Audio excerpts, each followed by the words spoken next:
Good afternoon. Welcome to Lunchtime News. I'm Jackie Wambiru and our sign language interpreter is Lensao Dingo. And here are the stories making headlines this hour.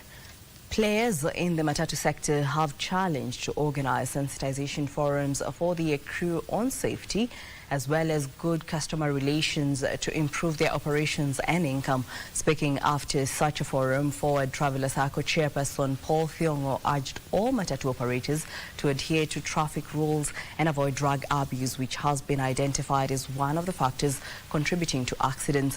Participants lauded the sensitization seminar, calling it a game changer for sanity in the Matatu sector. Unaweza pata kuna abiria mwingine unamwambia lipa na simu mapema. Yeye ananyamaza tu, anakuja anashuka anakupea simu, saa hiyo gari imesimama mahali haifai. Naona masuala barabara imenifunza nikuwe yani abiria nikuwe makini nao sana.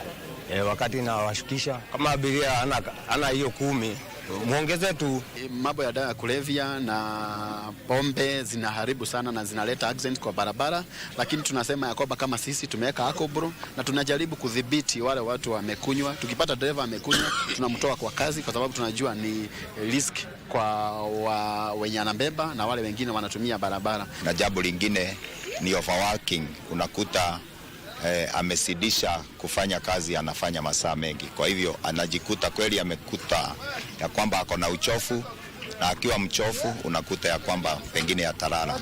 Kwa hivyo tunawashauri, ukisikia mwili wako umechoka ni vyema ukaweze kupatia mwenzako. People's Prosperity Party presidential hopeful Eliud Owalo is promising to put in place mechanisms that will ensure more Kenyans, and especially those at the grassroots, create more wealth for themselves if elected as the next president. Speaking during the burial of his mother at his Asembo family home, Owalo said currently only a small percentage of Kenyans can afford basic needs comfortably and pay taxes, making it difficult for the government to raise revenue to offer quality education, health and other obligatory government duties.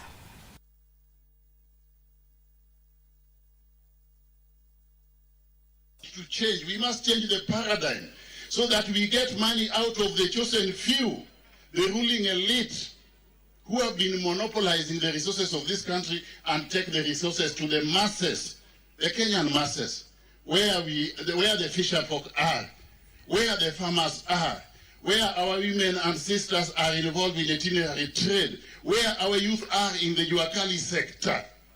These things are doable, but we must first of all sort out the leadership deficit. That's why we need a multiplicity of parties, so that the people have got an enabling environment to choose the leaders they want, which is their inalienable right, as stipulated in the Constitution. In other news, the National Industry Training Authority has urged young people to embrace recognition of prior learning to ensure skills acquired through informal work, self-employment and practical experience are formally assessed and certified. Speaking during the third graduation ceremony at St. Kizito Training Center in Utawala, NITA Assistant Director Irene Muraguli said the program transforms practical abilities into recognized qualifications that can unlock formal employment opportunities. She said the government's competence-based education and training system provides alternative career pathways and empowers young people to pursue their professional ambitions. The institution's principal, Peter Omoigai, said the center introduced practical skills training to prepare young people for employment and equip them with competencies required in the job market. People chances of proper jobs because they have gotten certificates which they will not have got. If they have skills, if anybody has skills and they need to be out there working and officially and formally working, they can get a certificate and they can be able to be employed anywhere in Kenya and even in the world. Institution is building skills and taking our students to the next level. Because what we believe today, hands-on skills are what is giving most of these young people bread and butter that is on their tables. They are able to feed their families with the quick income they are getting from this training which we are offering here at St. Kizito. Nimekuwa hapa kwa miaka miwili, nimekuwa nikifanya fashion and design na imenifunza mambo mengi ambayo sikuwa najua, though nilikuwa na passion. Through hii shule nimepata elimu na mafunzo mazuri. Still on education, Embakasi North Member of Parliament James Gikuya has called on the government to put in place measures to ensure every child gains access to education equitably. Speaking during a bursary issuance event for tertiary institution learners, the legislators said the free education promise has not been fully implemented, leaving several learners, especially those in boarding schools, at a crossroad. He at the same time condemned the increased cases of goonism in the country.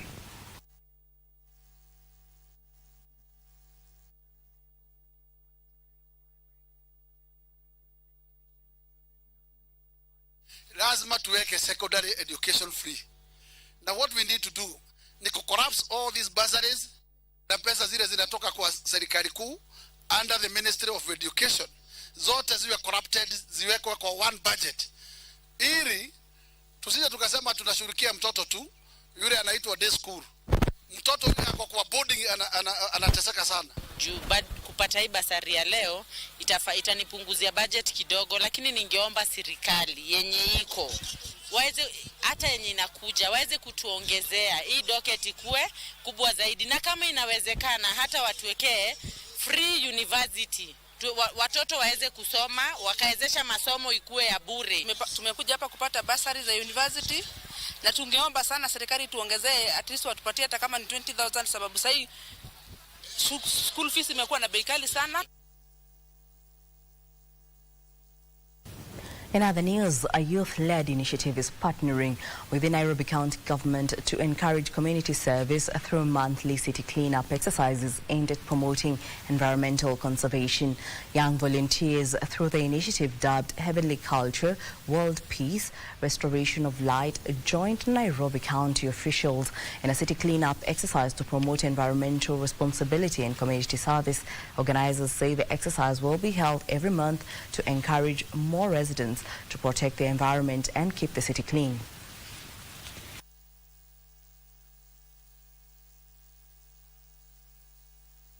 Normally we conduct our cleanup at the end of every month in conjunction with Nairobi City County staff, and they are doing it without receiving any favor to make sure that our city remain clean, our environment remain clean, and also those who are working within Nairobi to make sure that they are enjoying a very nice environment. We are doing this to sensitize the youth that we can do community service and we can make our city better.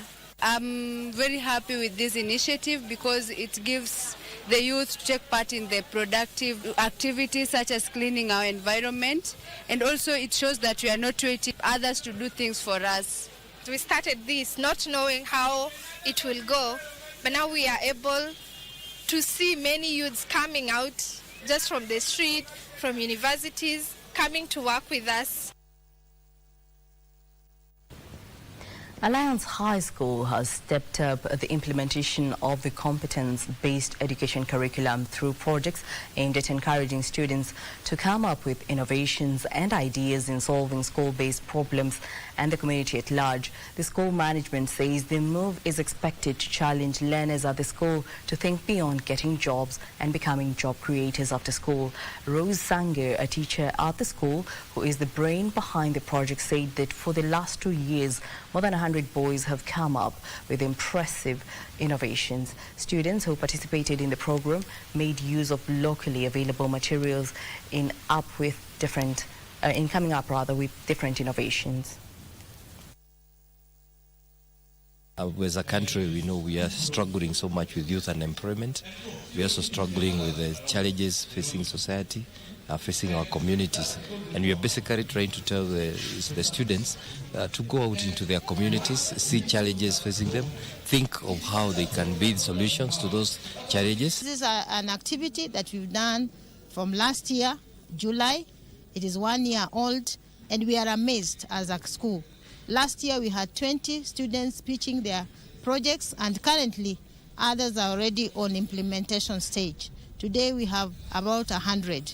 And this is a program for various people in various classes, e.g. the Form 3s, the Form 4s, and even the Grade 10s who are new into this school to present or pitch their innovation ideas. So I'm calling upon the investors that are outside to come and support the young talent that is in high schools, because that is where the innovation begins. Preparations for the Dock Workers Union elections are underway despite delays in the release of funds needed to procure critical election materials. According to the union's election board, the funds are yet to be released to facilitate printing of ballot papers and other logistical requirements. In the meantime, the union's National Executive Committee has been called upon to release the necessary resources to ensure preparations remain on schedule. Speaking during candidates verification exercise, election board chairperson Ransom Thoya said the board remains committed to delivering a free, fair and transparent election and pledged to keep all aspirants informed throughout the process. He further urged the members to channel election-related complaints through the election board instead of social media, assuring that measures have been put in place to ensure all eligible members participate in the election. The union elections will be conducted on August 13th at various polling stations including Mombasa, Nairobi, Lamu, Naivasha and Kisumu.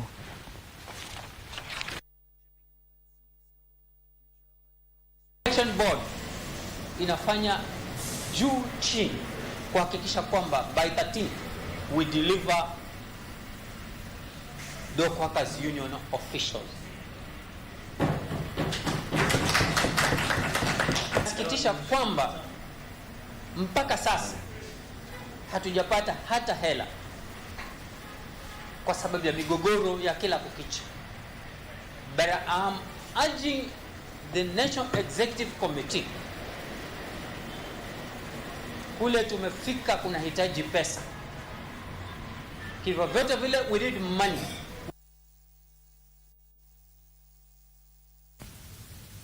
Women in Nyatike sub-county have received water storage tanks in a bid to enhance water harvesting and improve access to safe water in the drought-prone region. Speaking during the distribution exercise, Maendeleo ya Wanawake National Secretary Elizabeth Mayeka said the initiative is expected to significantly improve household access to clean water for domestic use while supporting kitchen gardening to strengthen food security and rural livelihoods.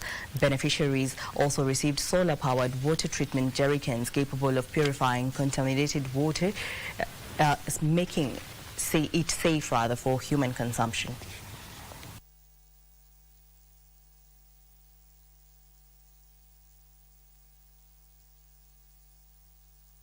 We also realize that there is funding that the government has been giving, like, for example, the Women Enterprise Fund. But then, when you give money to a woman who does not know how to start and grow the business, then they actually have losses. And that's how you realize that even the loans that are given, the grants that are given, we have a higher chance of those loans not being repaid. What we are doing here is about changing mindsets.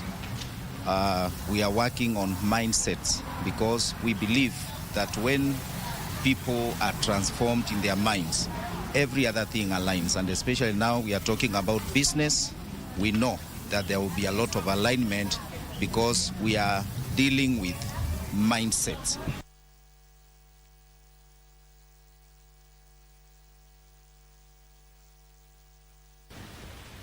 The security situation in Hamisi constituency, Vihiga County, has improved following closer collaboration between residents and security agencies, with community leaders lauding the community policing initiative, saying it is key in helping with crime, or rather helping curb crime. The call was made during an event held at Cheptulu Police Station and facilitated by Rogers Bossy Foundation as part of efforts to improve the station's infrastructure and strengthen community policing. Rogers Bossy, founder of the Foundation commended officers at the station for their commitment to public service. Area Police Commander said a strengthened partnership with the public have enabled officers to track down suspected criminals, leading to a decline in insecurity across Hamisi constituency. The stakeholders expressed confidence that continued community engagement and investment in security infrastructure will enhance peace and stability in the area.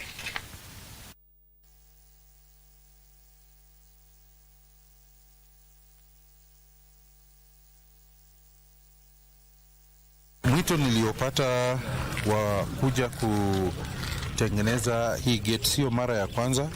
Tuko na ushirikiano mzuri sana na police officers wa hii area. Inatakikana wananchi washirikiane na vyombo vya usalama kwa kutoa habari especially kwa mambo ya uhalifu, na wajue ya kwamba polisi ni marafiki zao. Jambo la kwanza ambalo tumefanya ni kuimarisha uhusiano baina yetu na sisi na wananchi, ambayo imesaidia wananchi wametupea information ambayo imetuwezesha kushika wale wahalifu ambao walikuwa wanasumbua eneo hili.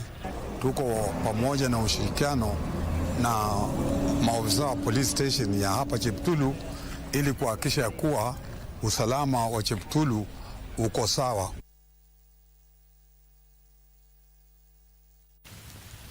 The Mother and Child Health Program, aimed at strengthening maternal and child health care services, has been officially launched in Kajiado County. The initiative brought together the county government, healthcare workers, and other stakeholders in efforts to reduce maternal and newborn deaths. Stakeholders urged expectant mothers to begin antenatal clinic visits within the first 3 months of pregnancy.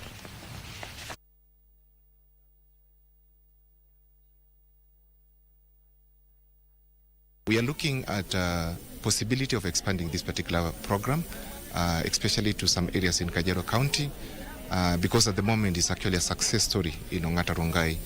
And the reason is because we've been able to embed quite best practices in all the corners. On the statistics, we are saying that we have seen an improvement in the ANC visits, but we are not yet there. And therefore we are urging our mothers to make sure that they visit our facility in the first trimester, so that again we can be able to have a reduction in the risk of pregnancy. Today we had a fair to celebrate mothers and to just bring knowledge, health information services, and the screening and testing services closer.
True?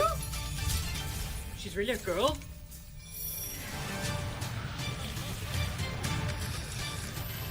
No wonder you didn't answer the phone. It turns out you were idling around. Wow, that is a great move. Lights on, volume up.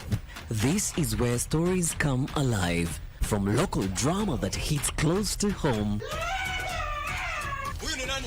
alinivamia akiwa na vijana wengine wawili. Toka nje. Hii nyumba yako. Yote ni porojo. To international series everyone's talking about. Stories that pull you in. Characters you won't forget.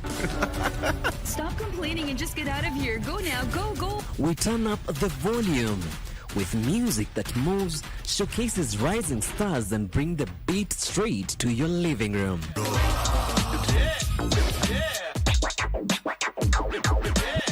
And when it's time to talk, we don't hold back. How is everything going? Real conversations, big personalities, the issues, the loves, the moment everyone's debating the next day. Every show, every night, different voices, one destination. This is television that feels alive, unpredictable, and missable. Get ready for a captivating continental football extravaganza. KBC Channel 1 brings you exclusive coverage of the 2026 Women's Africa Cup of Nations, WAFCON. From Sunday the 26th of July to Sunday the 16th of August 2026. Welcome to Morocco! Morocco is the battleground as Nigeria defend their title against 15 other nations fighting to lift the prestigious trophy. Who will be crowned Queens of African Football? Courtesy of the Ministry of Youth Affairs, Creative Economy and Sports. Watch all the action unraveling on KBC Channel 1, your true sports partner. Do you save for retirement? Kwani mimi ni mzee? I'm still young and I've got plenty of time to start saving later. Then again, si watu wa jua kali, hatunanga hizo ma pension plans. Kwani ujui unaweza register with an individual pension plan yenye iko regulated na RBA? Inawakaje? Una deposit any amount of money at any time na uko guaranteed ukikuwa mzee. Maisha yako itakuwa nywe. Badala nakushauri ni ukweli. Hadi mimi boost savings zangu kwa scheme yetu ya job. Really? Nilijua siwezi kuwa kijana forever. Sis, usikose kujipanga mapema. Tutakuwa wazee wa maana. Ebu nionyesheni kuwa mzee wa maana. Ensure you save and plan for your retirement during your youthful working days. Provided you are earning an income, you can join a retirement benefit scheme registered by Retirement Benefits Authority and safeguard your tomorrow. RBA, safeguarding your retirement benefits.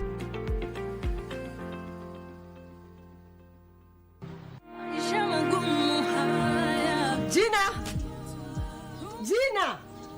Aki watoto wa siku hizi wakiwa wanasumbua. Usikose kuona Gundu KBC Channel 1 every Tuesday, Wednesday and Thursday. Ujionee hivi vituko vya watoto wa siku hizi wanaosumbua wazazi na mengine mengi. Keep it Gundu. Gina! Wananiita Gundu, wakita wengine wata.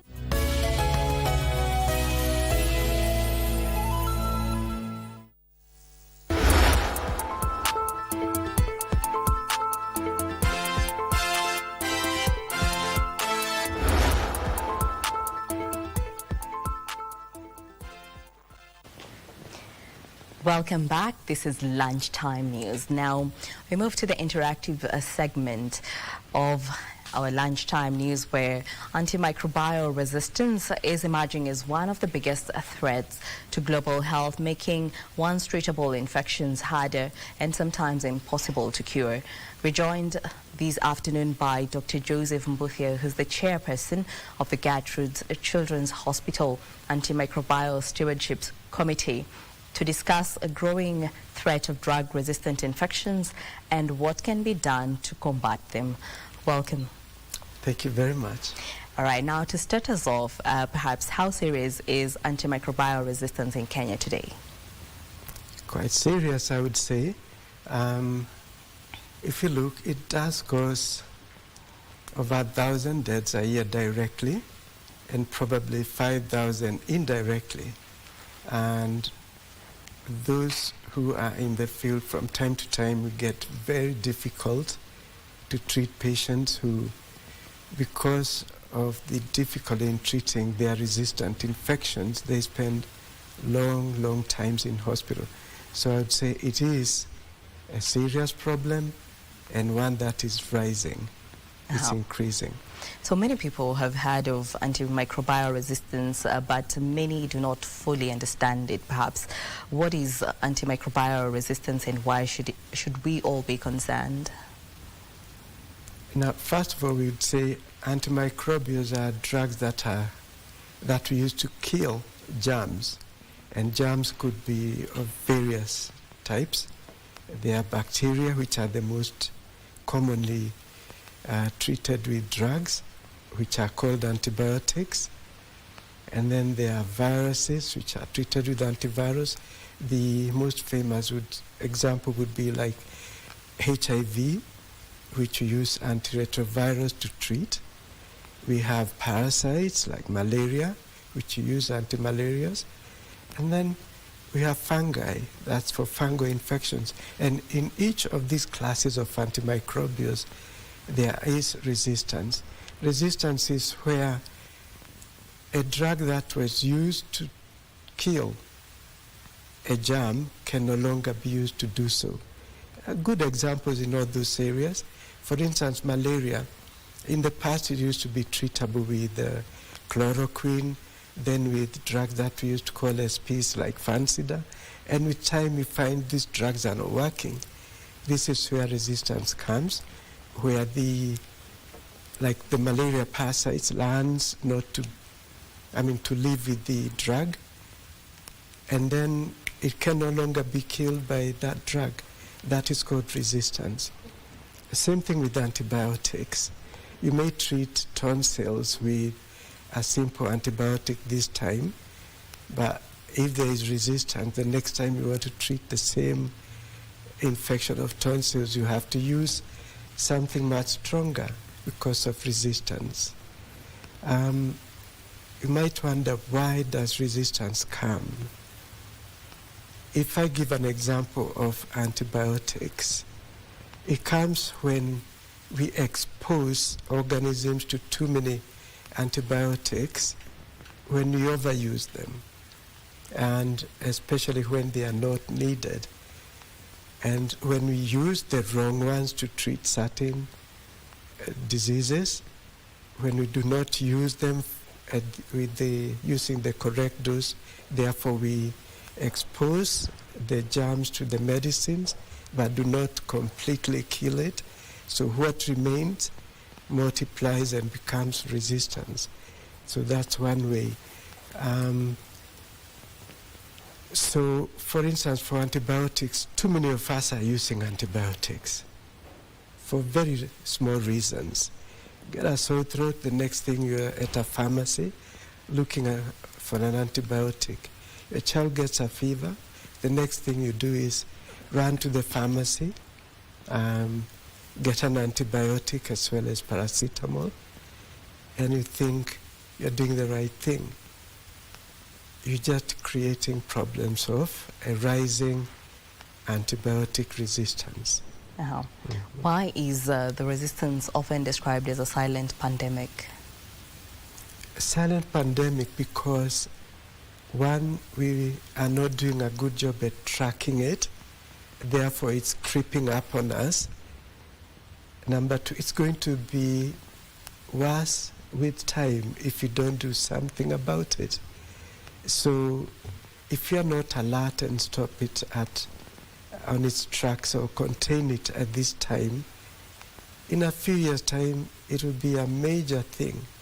Already, we think it causes more deaths than malaria or even HIV. So it is an unrecognized silent pandemic. Yes. Perhaps what are the biggest drivers of resistance in Kenya? Again, if I use antibiotics for a good example, one, it's overuse. And that is too many people using antibiotics, mostly for the wrong reasons. The other one is not using the right doses, not using medicines for the right duration, like you might stop before your completely cured, and therefore the disease comes back with even stronger resistant germs, using substandard medicines, and we all know there are all manners of medicines out there. If it depends on the pocket, the amount of money you want to pay. So some medicines may not be of the right quality to deliver the killing power. So again, the quality of medicine is a driver of resistance. So overuse, incorrect use, and sometimes also poor quality medicines. So you mentioned earlier that parents perhaps rush to the nearest pharmacy and give antibiotics to their children.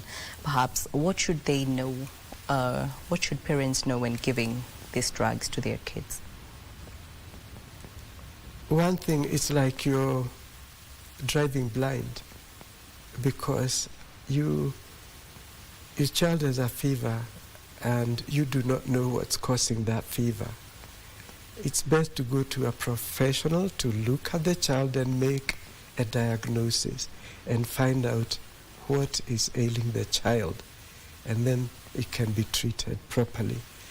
A healthcare professional trained to make a diagnosis will be able to say, okay, your child's hot and they have a fever because, for instance, they have a urinary tract infection, or they have an infection in their ear, one of the common things. And then they will say they will probably know what is best to treat that child, put the child on the appropriate medicine and the appropriate dose. Yes. Perhaps beyond human health, how do livestock farming and agriculture contribute to microbial resistance? You see, germs are in the community. And let's say, for instance, if I get a diarrhea disease, it's probably something I picked in the environment. Now, if the animal health sector is overusing antibiotics and also misusing them, it's exposing the germs in the environment to substandard, or rather to antibiotics that are also used in adults, or rather in human health. So if you pick that bag from the community and it's already been exposed to antibiotics, it's likely to be resistant. I think we've seen a few examples of, say, things like, for instance, typhoid, which is from, if for lack of better word, eating dirt or things that are contaminated.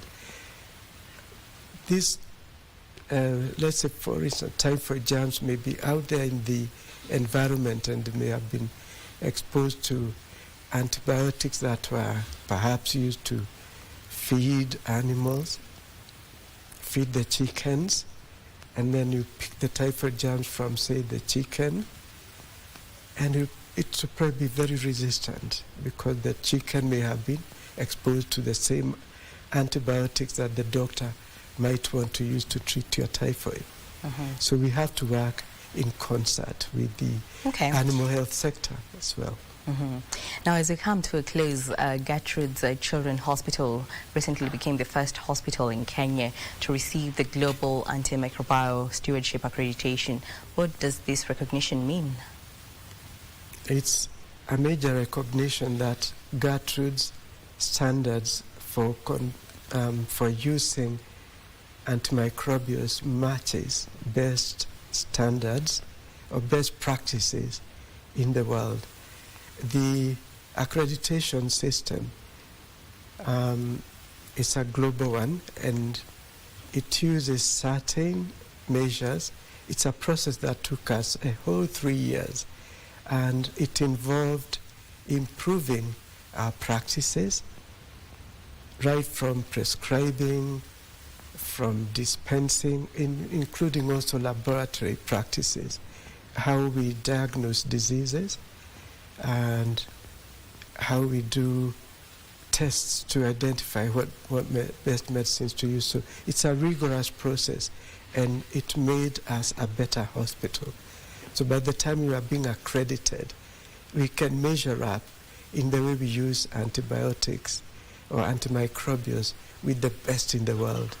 So it's a rigorous one, it's very thorough, and we are proud to have been accredited. All right. Yes. Congratulations on that. Thank you. Well, that was Dr. Joseph Mbuthier, who is the chairperson of the Gertrude's Children's Hospital Antimicrobial Stewardship Committee. Well, thank you, sir. All right, now we move on to other news where a section of leaders drawn from the Western region has vowed to rally behind Nairobi's Senator Edwin Sifuna in his presidential bid during next year's general election, led by Liberal Democratic Party Secretary General Dennis Kothe. The leaders have exuded confidence in Sifuna's leadership, terming him the most formidable leader to foster development in the region. This even as UDA party officials have intensified campaigns in Nyanza's Homa Bay County, as they called on residents to register as voters and rally behind President William Ruto's bid to secure a second term in office.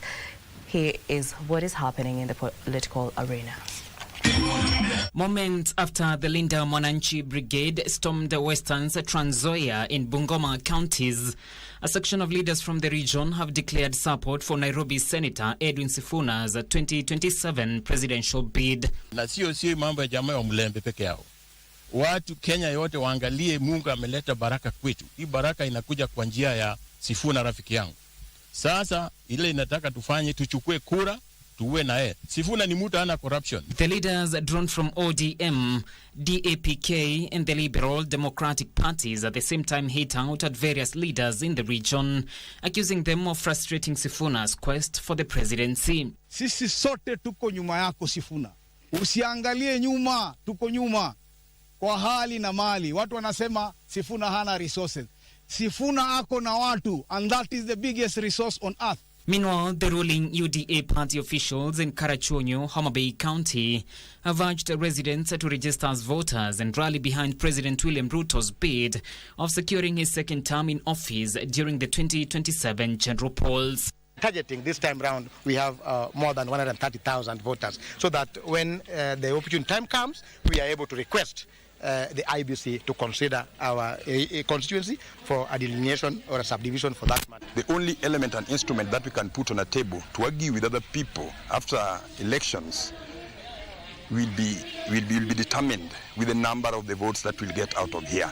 So let our people come out wholesomely to ensure that they register. This as their counterparts in Kitui County lauded President William Ruto for what they termed as his commitment to delivering development projects in the region, including the construction of Kamuongo, Kanduia and Chuso to Seikuru roads. Rais alitangaza, kontrakta akatafutwa na ashafanya lami, tumekanyaga hiyo lami. Elsewhere, Nairobi ODM chairperson and Makadara Member of Parliament George Aladwa is now calling on the government to take action against the DCP leader Rigathi Gachagua, accusing him of promoting tribalism and making inflammatory remarks that threaten national security. Na yeye ameneza propaganda Kenya mzima. Hata hapa Nairobi amekuwa anaeleza ukabila ya kwamba lazima kabila moja ndio ichaguliwe katika uchaguzi ujao. Kwa hivyo Duale alikuwa right. Kabila zote ziheshimiane. Wewe heshimu Mgulu, Mkikuyu heshimu Mluya, Mluya heshimu Mjaluo na Mjaluo heshimu Msomali.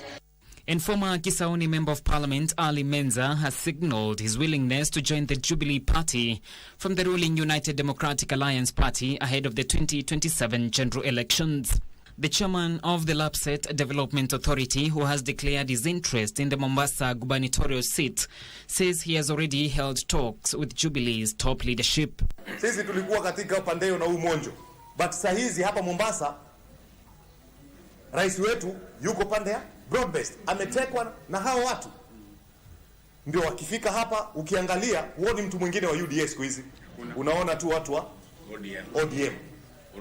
The way they did it with Raila, hawakutaka mtu amsogelee, is exactly what they are doing. And finally, a major political milestone has been reached in Wajir County after the Fai community concluded its internal consultations and unanimously endorsed Dr. Hassan Mohamed Fuje as its preferred candidate for the 2027 gubernatorial election. John Kahiro for Lunchtime News.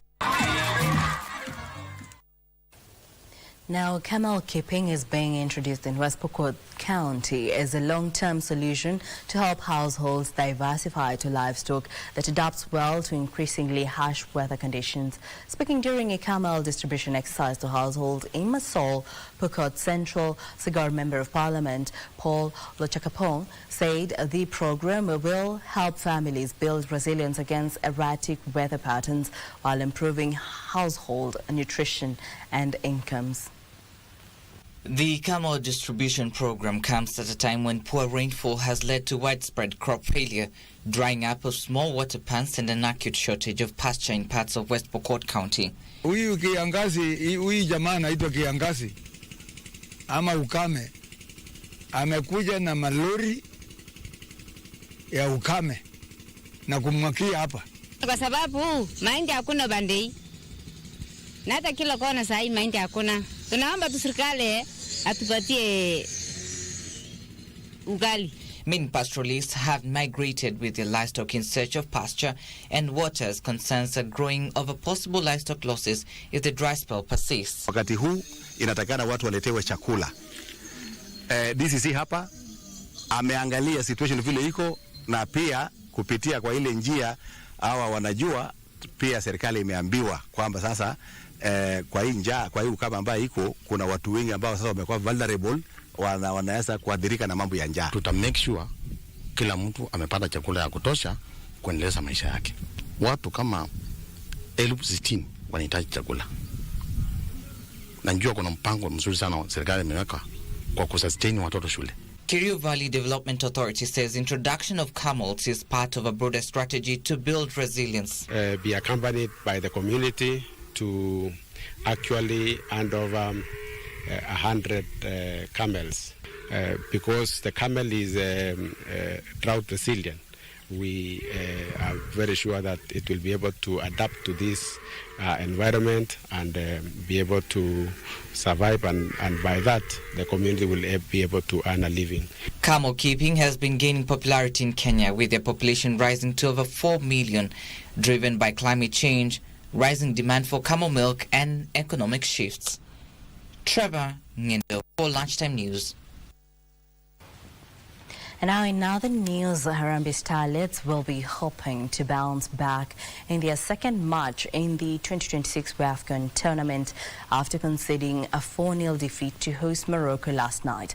The action at the Hassan Moulay Stadium in the Rabat saw Starlets outplayed, with Morocco scoring 3 goals in the first half and adding another early in the second half.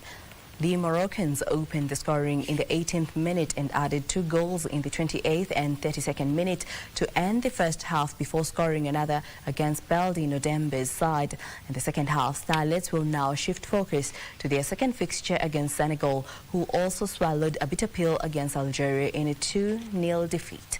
Coach Dembe expressed confidence in her side's progress despite of the opening setback. Change, there's a goal. They've scored number 4.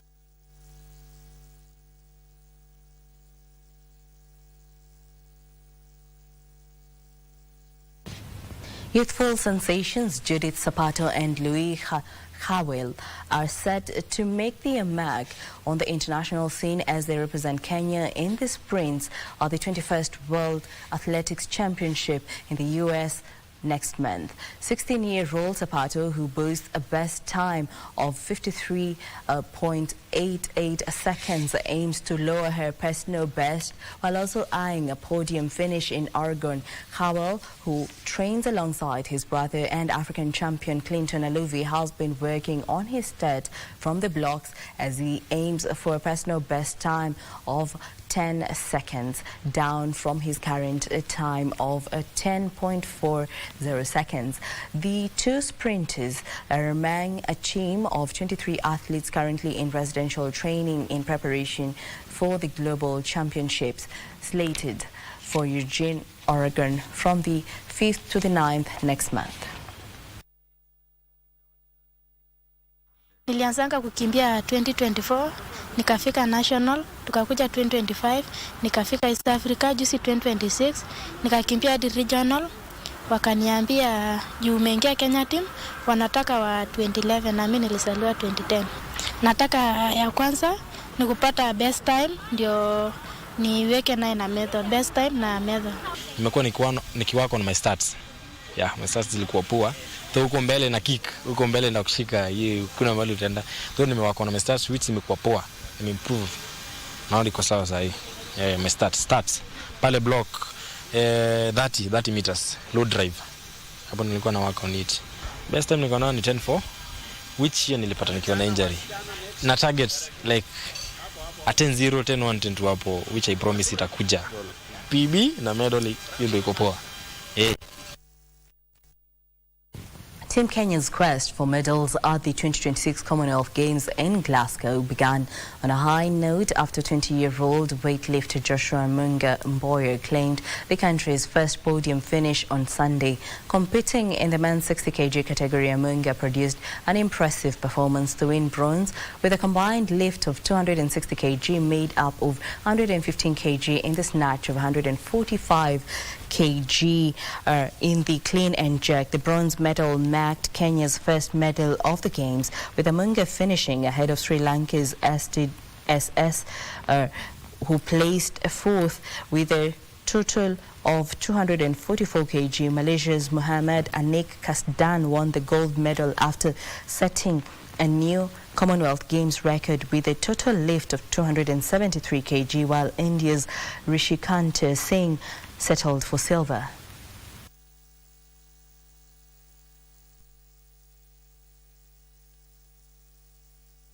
Nimefurahia sana because hii ndo the biggest medal nimewahi pata. Ndio ya kwanza nimepata ndani kwa biggest competition. So nimefurahia sana, sijaifurahia hivi. The General Service Unit Men's Volleyball Team and Kenya Pipeline Corporation Women's Team are the new 2026 Mozart Kenya Cup Volleyball champions after impressive victories in their respective finals.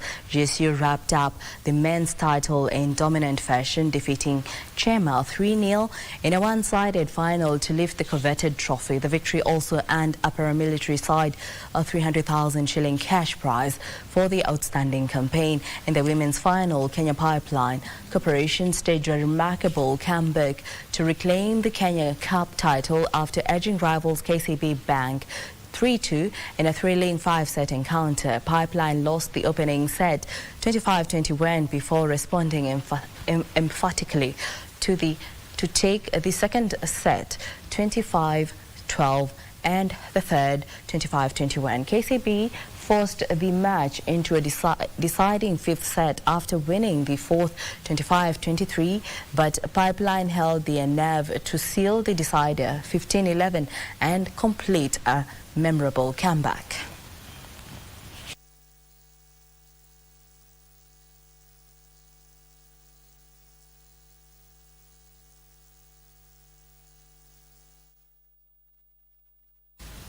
Well, that brings us to the end of our bulletin this afternoon. Thank you for watching. Our sign language interpreter is Lensa Odingo. I'm Jackie Wambiru. Enjoy the rest of your afternoon.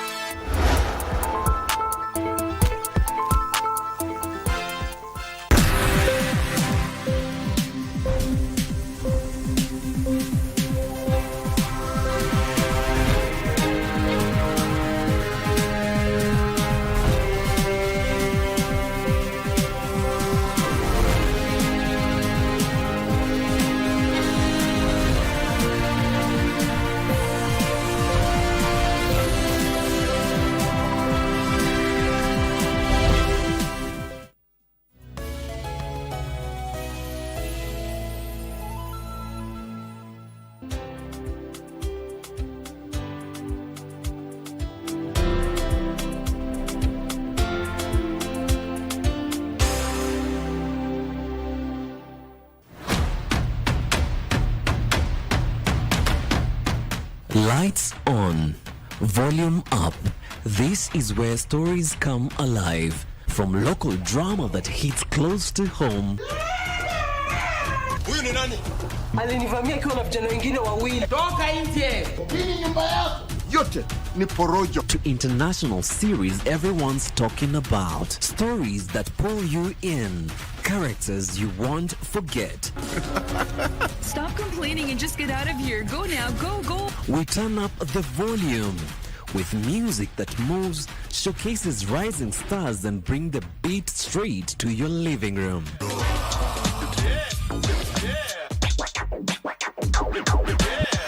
And when it's time to talk, we don't hold back. How is everything going? Real conversations, big personalities, the issues, the loves, the moment everyone's debating the next day. Every show, every night, different voices, one destination. This is television that feels alive, unpredictable, and missable. Get ready for a captivating continental football extravaganza. KBC Channel 1 brings you exclusive coverage of the 2026 Women's Africa Cup of Nations, WAFCON. From Sunday the 26th of July to Sunday the 16th of August 2026. Welcome to Morocco! Morocco is the battleground as Nigeria defend their title against 15 other nations fighting to lift the prestigious trophy. Who will be crowned Queens of African Football? Courtesy of the Ministry of Youth Affairs, Creative Economy and Sports. Watch all the action unraveling on KBC Channel 1, your true sports partner.